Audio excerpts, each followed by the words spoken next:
Boa tarde, pessoal. Estamos aqui com o nosso mascote Sapão e nosso amigo João para apresentar nosso programa de hoje, Amphibious Planet. Pois é. E aí, João, o que você está fazendo? Você está mudando de cor por quê? Pois é, isso daqui é só para ilustrar o nosso tema de hoje. Ah, entendi. Já lembrei, o nosso tema de hoje é o dicromatismo sexual, não é isso? Pois é, que acontece em sapos na natureza. Então, pessoal, o dicromatismo, ele é uma espécie de dimorfismo sexual. O que é um dimorfismo? Ele é uma diferença de formas entre machos e fêmeas, que ele pode se dar por cor ou tamanho. Não é mesmo? Pois é, na descendência do homem, Darwin já havia destacado aspectos relacionados ao dimorfismo sexual, relacionado a aspectos evolutivos. É verdade, a gente vê que é um processo evolutivo porque ele vai ajudar no momento do acasalamento dos machos e fêmeas. Pois é. E você sabe como isso ocorre? Não sei muito bem, você pode me explicar e explicar para o pessoal? Pois é. Acontece de 3 maneiras, né? Na realidade, acontece de 2 maneiras. Você tem o dimorfismo dinâmico e o ontogenético. Né? O dimorfismo dinâmico acontece na mudança de cor no período de acasalamento do animal. Por exemplo, você tem um processo em que machos mudam de cor, certo? Você tem um processo em que fêmeas mudam de cor no período de acasalamento, e você tem ainda um terceiro processo em que machos e fêmeas mudam de cor.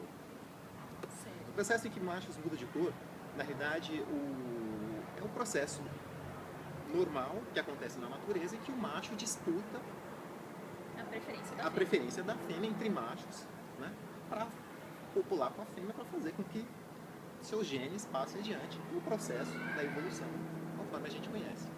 Tem um segundo processo, que é o processo em que a fêmea muda de cor. Nossa, que coisa incomum, né? Pois é. Então, revertendo esse processo natural do acasalamento, que geralmente é o macho que está em disputa com outro macho para copular com a fêmea. E tem um terceiro processo ainda, em que os dois mudam de cor, tanto o macho quanto a fêmea. Né? Então a gente até quer enfatizar que esse terceiro processo ele existe em literatura e nós achamos muito interessante, porém não existe ainda uma conclusão por que os machos e fêmeas mudam de cor ao mesmo tempo. Nenhum estudo foi taxativo em dizer por que isso ocorre. Alguns estudos sugerem que pode ser para que eles se reconheçam em período reprodutivo em um local onde haja muitas populações de sapos. Certo. E ainda tem o segundo aspecto, que é o aspecto definitivo, o aspecto denominado de ontogenético. Então, como ontogenético, nós podemos citar a Ranis arvalis, é uma espécie que a gente vai demonstrar como imagem. Ele vai ser verde desde o nascimento e no período da puberdade vai se tornar azul, mas ele vai permanecer azul para o resto da vida. Certo. No período de maturação sexual. Após o período de maturação sexual, ele muda de cor, ele vai permanecer de cor até o resto da sua vida.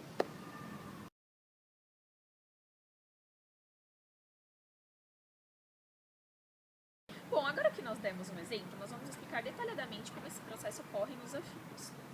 Ele ocorre pela interação das 3 camadas do epitélio dos sapos. Essas 3 camadas elas são formadas por células diferentes com várias funções.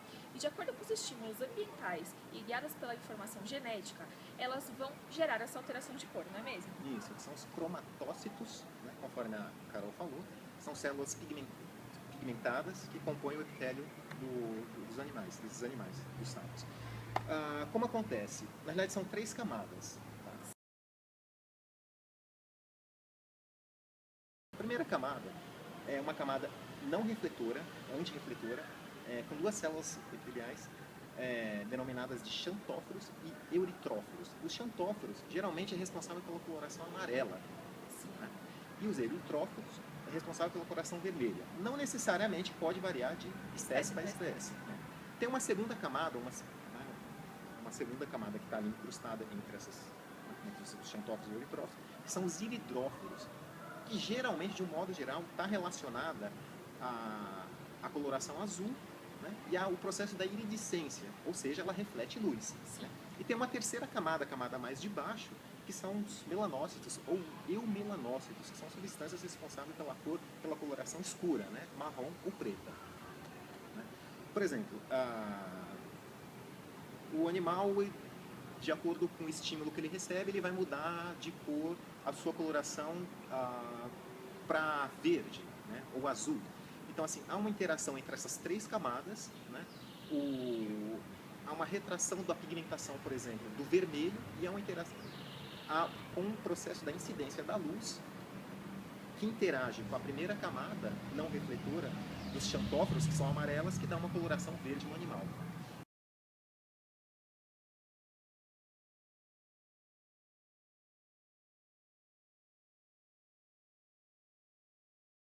Exatamente. Então, só para concluir, a gente queria enfatizar que esse tema é muito interessante, é muito vasto, ele já tem sido estudado há muitos anos, embora em sapos o estudo não seja tão aprofundado, seja recente, e nós encontramos nessa ampla literatura que há muito ainda para se pesquisar, que é um tema muito interessante, que mostra como a natureza soluciona os desafios, e é um tema muito interessante para nós, futuros médicos veterinários. É isso aí. Oi, Ju.